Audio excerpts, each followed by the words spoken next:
저는 이제 태어나서 이 차를 처음 지금 운전하는 상황이고 모두가 다. 네, 모두가 다 전기차에서 보면 레버들 많이 좀 없애거나 숨기는 경우들이 많은데 그래도 이제 뭔가 이 방식 자체가 익숙한 건 아니지만 물리적으로 제가 만들 수 있는 레버가 이렇게 준비되어 있다는 거는 되게 좋은 것 같아요. 근데 좀 앉았을 때 네. SUV라고 되게 시야가 좋더라고.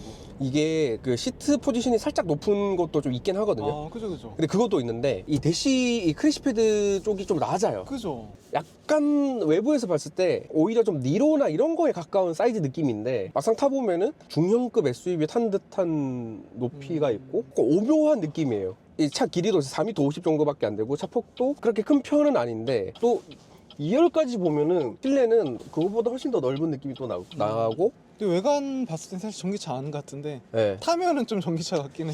조금 부담스러운 부분들은 좀 있어요. 이거 굉장히 좀 새로운 시도들 네, 이런 것들은 튀는 걸 싫어하는 한국인 정서상 조금 과하게 느껴지는 부분들은 있지만 저는 이런 게 좀 다 부차적이거든요. 저한테는 페달을 밟을 때의 느낌, 브레이크를 밟을 때의 느낌, 스티어링 휠을 돌릴 때의 느낌 이런 주행에 더 포커스가 있는 사람이다 보니까 지금 일단 주행하는 이 필링에 대해서 분리해서 말씀을 드리면 상당히 괜찮다. 이 차의 이제 최고의 장점이라고 하면은 결국에는 이제 가격이죠. 전기차는 비싸다가 이제 통념이었는데 우리나라에서 판매하고 있는 경차 풀옵션에서 한 1,000만 원만 더 주면은 훨씬 더 큰 전기차를 이렇게 살 수가 있다는 거는 이거는 사실 한국뿐만이 아니고 굉장히 큰 약간 변화를 일으킬 법한 거라고 저는 생각을 하고 제가 좀 좋아하는 언론사 중에 이제 블룸버그라는 신문사가 있는데 거기서 BYD에 대한 어떤 특집을 다뤘었는데 두 가지 이슈가 있더라고요. 하나는 한국이 BYD를 살 수 있는 본토를 제외한 가장 저렴하게 세팅을 했다고 그 기사에 나와 있더라고요. 그리고 BYD가 제일 무서운 게 이 첨단 주행 장비 ADAS를 이제는 거의 기본값으로 제공을 하겠다라고 아마 BYD에서 정책을 펴는 걸로 알고 있거든요. 소비자들은 ADAS를 한번 경험해버리면은 그게 이제 없는 차다 그러면은 구매 대상에서 제외할 수도 있다. 굉장히 무서운 거죠. 전기차라고 얘기를 안 하고 그냥 타면은 전기차라고 별로 못 느낄 것 같아요. 전기차를 안 타보신 분들을 위해서 설명을 좀 드리면 배터리 때문에 일반적인 그 비슷한 사이즈면 공차 중량이 훨씬 더 무거워요. 그럼 무거운 게 왜 뭐가 그런데 라고 말씀하시면 자동차 무게가 무겁다 보니까 서스펜션 구조도 내연기관과는 조금 다르게 세팅이 되고 바닥에서 오는 충격을 정리해내고 흡수해내고 이게 분산하는데 다소 불리한 경우들이 좀 있어요. 오늘 이 차를 좀 타보니까 승차감이 전기차스럽지 않다. 즉 그렇게 무겁게 느껴지지 않는다. 노면 소음이 꽤나 좀 절제가 잘 되어 있는 느낌? 타이어가 서머 타이어가 들어있는데 성능이 좋다 보니까 소음에서 조금 불리할 수가 있거든요. 지금 이렇게 그렇게 고속 영역은 아니고 그냥 도심 주행을 하고 있는 상황에서는 노면 소음도 되게 좀 많이 걸러져 있고 그리고 노면 진동도 굉장히 많이 걸러져 있어요. 이 휠 하우스 커버가 엄청 짱짱해요. 만져보시고 두드려보세요. 오! 장난 아니죠? 네, 보통 이 정도 급이면 보통 이 정도까지 안 해주고 어디가가 좀 비어 있거나 그런 식인데 리오도 정말 소위 말해 짱짱해요. 보통 이런 거에서 원가절감 많이 하거든요. 이렇게 또 도심에서 추월할 때 가속 페달을 출력이 나쁘지 않은데요? 시원해요. 네, 이게 딱 어느 정도 느낌이냐면은 우리가 접근성이 좋은 이제 국산차를 기준으로 좀 말씀드려보면은 출력이 정말 화끈한 이 GMP 플랫폼 들어간 차들 있죠. 아이오닉 5, 6 이런 차들만큼은 아니에요. 여러 내연기관하고 같이 쓰는 전기차들 있죠. 코나라든지 토레스라든지 이런 차들 그 차들보다는 확실히 조금 더 출력이 있는 것 같고 근데 전 요 정도가 딱 괜찮지 않나? 답답하지도 넘치지도 않는 정도? 일단 지금까지 느껴진 이 전반적인 차량 세팅 같은 경우에는 뭐랄까 평균값이라고 해야 될까요? 이 중위값을 정말 좀 잘 지킨 것 같아요. 여러모로. 그런데 하나 특징이 가속 페달은 굉장히 자연스러워요. 처음에 밟았을 때는 너무 민감하면은 발을 갖다 대는 순간부터 너무 막 조심해야 되니까 처음에 이제 페달을 발로 톡 건드릴 때는 그렇게 민감하지 않고 쭉 밟고 있으면서 추가적인 어떤 가속을 이뤄내고 있을 때는 조금씩 민감해져서 생각보다 페달을 쉽게 컨트롤할 수 있다. 브레이크 페달, 그러니까 회생제동이 연결되는 이 브레이크 페달은 적응이 살짝 필요할 수는 있어요. 대부분의 한국차들이나 내연기관 차들 같은 경우에는 브레이크 페달이 초기 응급성이 이제 많이 몰려있는 상황인데 이 차 같은 경우에는 굉장히 리니어하게 만들어져 있어서 처음에 운전자가 딱 밟았을 때 왜 저렇게 차가 안 서지? 라고 느끼실 수가 있어요. 이 현대 기아차 타면 패들 시프트로 회생제동 제어를 많이 하잖아요. 네네. 얘는 패들 시프트가 없는데 회생제동이 한 2단계 정도 조정이 되는데 이게 그 버튼이었어요? 네, 그래서 지금이 스탠다드고요. 네. 하이로 바뀌더라고요. 근데 여기 버튼이 좀 많이 나와 있는 게 좀 어색하긴 한데 네. 요즘은 또 이 버튼들 굉장히 또 많이 없애버리는 게 추세인데 버튼도 되게 널찍하게 나왔어. 그래서 저는 차라리 이 부분을 요만큼씩만 깎았어도 다리 부분이 전기차의 장점이 그거잖아요. 공간. 맞아요. 차 크기에 비해서 항상 넓게 느껴지는 공간이 장점인데 그 부분이 조금 더 극대화될 수 있지 않았을까. 그래도 여기 다리 닿는 부분 있죠. 약간 엠보싱이 있어요. 쿠션이 있어가지고 소재가 진짜 다양하게 쓰였어. 이게 가죽도 있는 거고 네. 플라스틱도 있고. 근데 조립이 잘 되어 있어요. 생각보다 이렇게 막 흔들흔들하지도 않고. 저는 이제 약간 걱정됐던 게 이 차의 특징 중에 하나가 이 돌아가는 이 모니터잖아요. 약간 굳이 이런 것까지 필요하나 싶지만 또 한편으로는 또 뭐 나름 뭐 좋네, 재밌네 라는 생각이 있는데 또 여기서 궁금증이 발동을 해서 돌릴 때 제가 버티면 어떨까 라고 하니까 멈췄다가 지금처럼 이렇게 끝까지 이제 일을 하거나 아니면 그냥 멈춰진 상태에서 뭐 가만히 있는 경우들이 좀 있더라고요.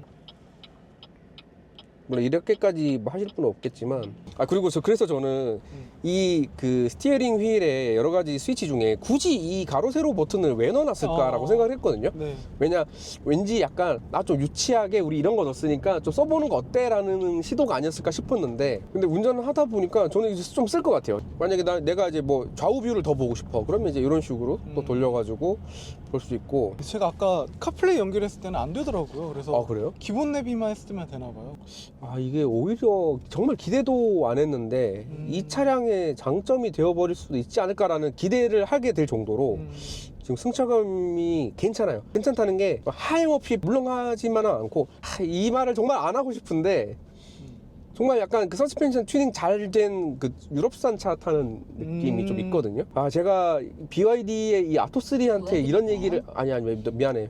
얘한테 죄송하지만 무슨 말씀이신지 잘 그리고 지금 약간 만족스러웠던 게 드라이브 모드에 따라서 페달 감각이 확실하게 좀 달라지거든요. 왜 이렇게 안 나가지? 에코 모드였구나 라는 게 되는데 그 적정 수준이 정말 잘 맞췄어요. 그 드라이브 모드가 좀 의미가 없는 차들이 꽤 있어서 맞아요. 네, 이제부터 본격적으로 오르막이 시작될 거라서 스포츠에서 한번 멋진 모습을 보여줄지. 근데 노말에서 느껴졌던 그 출력이 이미 충분했거든요.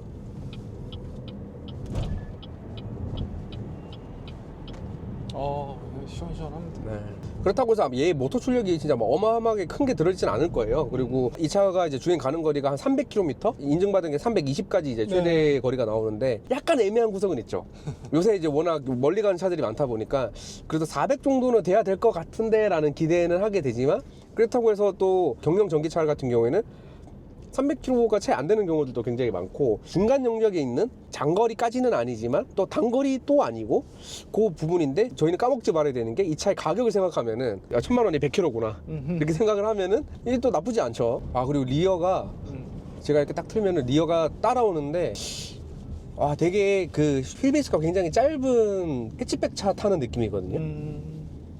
리어가 이렇게 과하게 움직이진 않는데 운전자가 딱 원하는 만큼 돌렸을 때 그 따라오는 그 정도가 정말 적절하고 되게 재밌게 느껴지거든요. 재밌다. 이 차의 아쉬운 디자인이 딱 두 가지예요. 하나는 참 죄송하지만 BYD 이 마크가 보면은 BYD요. BYD 여기 또 BYD 아토3 또 BYD 디자인, 또 BYD 테크 BYD 디자인 이게 정말 최고의 단점이고 나머지는 뭐가 그렇게 뭘 할 게 없어요. 헤드램프도 보면은 되게 날렵하고 그 다음에 또 심심할 수 있는데 여기 블루 포인트를 줘가지고 예뻐요. 저거. 예쁘더라고요. 좀 고급스럽고 전기차인데 3천만 원이니까 뭔가 이것도 빠지는 게 맞고 뭐 이렇게 얘기를 할 법한데 오히려 이런 것도 넣어줬다고? 두 번째 디자인 아쉬운 점은 바로 휠이에요. 제가 웬만한 영상에서는 휠이 너무 크다 뭐 하나 정도는 줄어도 좋겠다라고 하는데 오히려 저는 이 차에서는 휠을 하나 더 키워도 되지 않을까? 오히려 휠 하우스가 지금 너무 좀 비어있는 느낌이에요. 네. 근데 그리고 휠 디자인도 너무 전기차스럽지 않아서 좋지 않아요? 맞아요. 보통 공력 휠이라고 이 안쪽이 잘 안 보이게 많이 막아놓은 편인데 이 차 같은 경우에는 그냥 이렇게 보면은 그냥 일반 차예요. 이게 컬러 때문인지 왜 이렇게 예뻐 보이지 오늘따라? 아니면 제가 운전을 해서 그런가? 그리고 여기 보면 뭔가 이렇게 날개가 접힌 모양으로 이렇게 만들어냈는데 여기도 보면 막 BYD 테크라고 적어놓고 그리고 만듦새가 괜찮아요. 무려 전동 트렁크도 들어있고 그 다음 안에 자 여러분 한번 보세요. 빠라빠라빠 우와 이 트레이를 아래로 깔 수가 있다. 근데 이 깔리는 이 높이가 와. 한 이 정도 돼요. 한 명이면 한 15cm 되거든요. 네네네. 지금 그래서 아까 위에 있을 때는 되게 안 높아 보이는데 이걸 아래로 깔아버리면 근데 확실히 전기차고 이 하단 공간을 쓸 수 있게 되니까 이게 어느 정도 깊이냐면은 이 정도로 사람이 쏙 들어가요. 완전하게 플랫한 건 아닌데 살짝 올라가지만 경사가 심하진 않고 그래서 적재 공간 이 정도면은 차 크기 생각하면 또 굉장히 리즈너블하고 그다음에 만약에 뭐 더 짐을 넣겠다 그럼 이렇게까지 하단을 확장해서 넣으면은 차량 크기 지원을 보면은 전장 4m 45 길이가 짧은 편이에요. 아반떼만 해도 4m 60이 넘거든요. 6, 70 정도 되는데 4m 50이 채 안 되는 이 짧은 전장을 가지고 있고 전폭은 좀 큰 편이에요. 1875 전장 높이가 1615 그래서 차 크기가 그렇게 큰 차가 아닌데 실내를 이 외형 크기를 생각하고 실내를 보면은 굉장히 좀 넓은 편이거든요. 넓어요. 네. 이제부터 저는 뭐 디자인을 다 봤고 엔진룸 한번 볼게요. 나 궁금하다. 와 씨. 이 정도면 좀 트렁크 좀 넣어주지, 그죠? 그러니까요. 저도 보자마자 그리고 요거 들어있네요. 다른 전기차들 보면 엔진이 없으니까 네. 이 방음제를 다 빼버리잖아요. 네. 얘는 이걸 다 넣어놨어요. 여기 특이하게 여기 배터리 위치가 써있어. 원래 보통은 여기 배출가스 써있잖아. 그렇죠, 전기차라도. 그렇죠. 네. 시동 배터리야, 동력 배터리. 시동 배터리는 또 그냥 운전석 아래에 있는.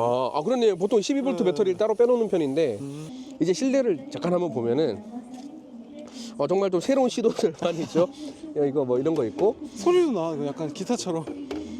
그다음에 보면은 진짜 신경 많이 썼죠. 이런 부분 그냥 이거 한 판으로 그냥 만들어도 될 거를 이것도 하고 여긴 또 이제 가죽인 것처럼 보이는 부분으로 마감도 했고 여기도 좀 약간 스웨이드 같은 재질로 마감을 했는데 이게 아마 컨셉이 네. 조개일 거야, 아마 조개. 조개 껍질 네. 그리고 도 손잡이가 진짜 좀 독특한데 그리고 또 이런 시도 높낮이는? 잠깐만 이거는 바람의 양일 거고 네.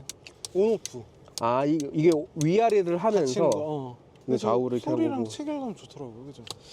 그러니까 이 작동하는 이 절도감이 괜찮아요.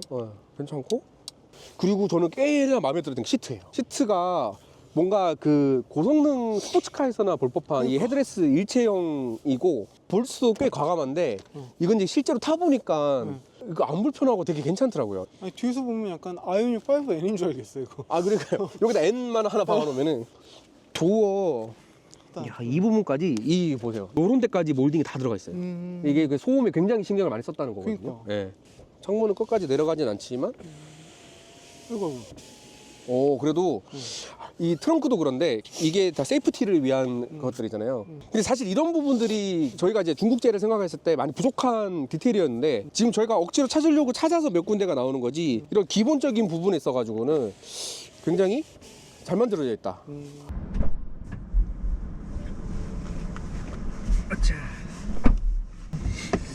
이 공간은 다시 한번 앉아보니까 아까 말씀드린 것처럼 일단 뭐 헤드룸 공간은 약간 좀 부족하게 느껴질 수는 있을 것 같아요. 안전키가 조금 크신 분들은 여기 이제 머리가 공간이 많지는 않아서 살짝 부족할 수는 있어요.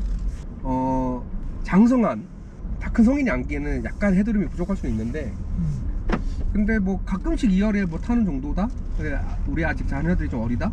패밀리카로 좀 충분하다고 봅니다. 뭐 발공간, 레그룸은 확실히 좀 넉넉한데 조금 이제 바닥이 조금 더 아래로 깔려 있으면 참 좋지 않을까 그런 생각은 좀 하게 되네요. 근데 이게 헤드레스트가 넓은 건 좋은데 너무 이 굴곡이 없어서 그리고 이제 위에 그 루프로 이렇게 돼 있으니까 개방감은 확실히 좋네요. 지금 아빠가 운전하는 차에 어릴 적으로 돌아가서 한번 보고 있습니다. 창문의 크기는 딱 적정한 수준이에요. 막 되게 창문이 넓다 뭐 이렇게 느껴지진 않지만 또 디자인 때문에 너무 막 이렇게 좁게 만들었어 이런 생각도 들지 않고 다만 조금 아쉬운 거는 이 도어 트림 쪽 암레스트 팔걸이가 조금 좁게 느껴져요. 왜냐면 1열에서는 거의 이제 운전을 하니까 암레스트가 이제 크게 의미가 없는데 2열에서는 팔을 이렇게 계속 이제 달고 이렇게 얹고 있어야 돼서 이 부분은 살짝 아쉽다. 뭐 승차감 얘기를 계속하지만 네. 되게 모난데 지나가는 게 하나도 안 부담스럽지 미안해요. 않죠? 예. 동승자를 생각해서는 맞아요. 피해가거나 뭔가 맞아요, 좀 맞아요. 천천히 하잖아요. 근데 이게 확실히 전기차는 이렇게 오르막을 올라가거나 내려 막 할 때 소음이 없다 보니까 그냥 깔끔하네요. 그리고 지금 혹시 회전제동 단계 뭔가요? 지금 높은 단계입니다. 높은 단계예요? 네.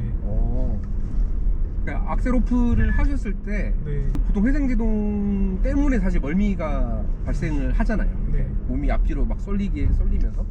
근데 지금 회생제동 단계가 제일 강한 편인데도 그게 크게 승차감을 해친다고 느껴지진 않아요. 제가 뭐가 내가 할 말이 있었는데 싶었는데 그게 바로 회생제동 단계였는데 지금 이제 하이로 들어가 있음에도 불구하고 회생제동이 그렇게 불편하지 않다. 그래서 전기차 탈 때마다 회생제동 감도 가지고 얘기를 많이 하잖아요. 많이 하죠. 근데 이 담력이 되게 괜찮은 것 같아요. 스탠다드로 한번 바꿔주실래요? 스탠다드로.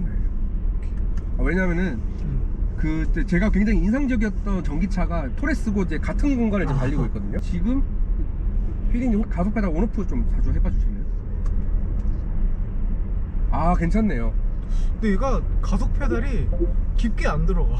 아 네, 맞아요. 들어가는 그 한계가 딱 짧은 편인. 그리고 지금 악셀 오프를 했을 때 회생제동이 걸리는 게 의식을 해야만 느껴지는 정도고 일반 내연기관차의 그냥 엔진 브레이크보다 살짝 약한 느낌? 스탠다드에서는 그래서 오히려 좋은 것 같아요. 맞아요. 전기차에 운전하는 법에 좀 익숙해져야 된다고 저는 항상 얘기하는데 아 맞아요. 얘는 근데 금방 익숙해질 것 같은데. 얘는 그냥 신경 안 쓰고 운전하면 돼요. 그러니까. 그냥 내연기관 타듯이 그냥 똑같이 운전하셔도 승차감을 그렇게 해치질 않아서.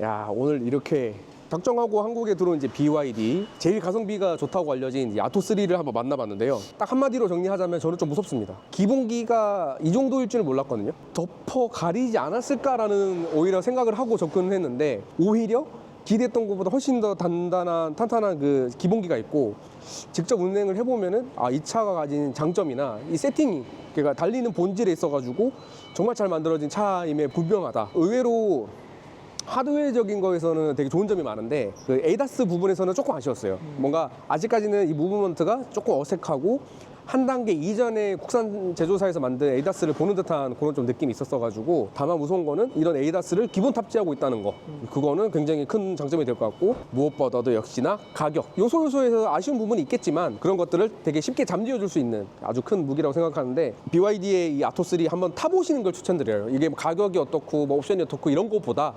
주행의 본질이 이렇다는 걸 한번 경험을 해보시고 나서 판단을 하시는 게 제일 좋지 않나. 다시 한번 정리해드리지만 이 차의 최고 장점은 서스펜션, 두 번째는 뭐 가격? 그렇게 결론 내릴 수 있겠습니다. 단점이 없지는 않습니다만 정말 그 여러 가지 장점이 더 많이 부각이 되고 다만 2열에서 패밀리카로 쓰기에는 살짝 부족함이 있고 나머지들은 장점들로 똘똘 뭉쳤다. 더 좋은 차를 더 좋은 가격으로 많이 가지고 와서 소비자들에게 더 좋은 환경이 되었으면 좋겠습니다. 아토3 살펴본 마이라이드였고요. 이거는 내용이 없었는데 궁금하다. 나는 아토3를 이미 사서 받고 있는데 이런 점은 좋더라. 아니면 이런 점은 살 때는 미처 몰랐는데 아쉽더라. 이런 거 있으면은 댓글로 적극적으로 남겨주시면은 저희가 더 많은 분들이 좋은 정보를 볼 수 있도록 노력하겠습니다. PD님 맞죠? 네, 맞습니다. 네, 이상 BYD 아토3를 살펴본 마이라이드와 엔카TV의 큐피디님이었습니다. 이상 안녕. 안녕. 근데 실내에서 보니까 더 예쁜데? 여기 라이트 들어가지고 그죠? 그러니까 브랜드 마크를 너무 많이 노출했어. 나 BYD. 그러니까 이거에 약간 부심이 있으신 것 같아요 보니까. 부심이. 네, 오늘 고생하셨습니다. 고생 많으셨습니다.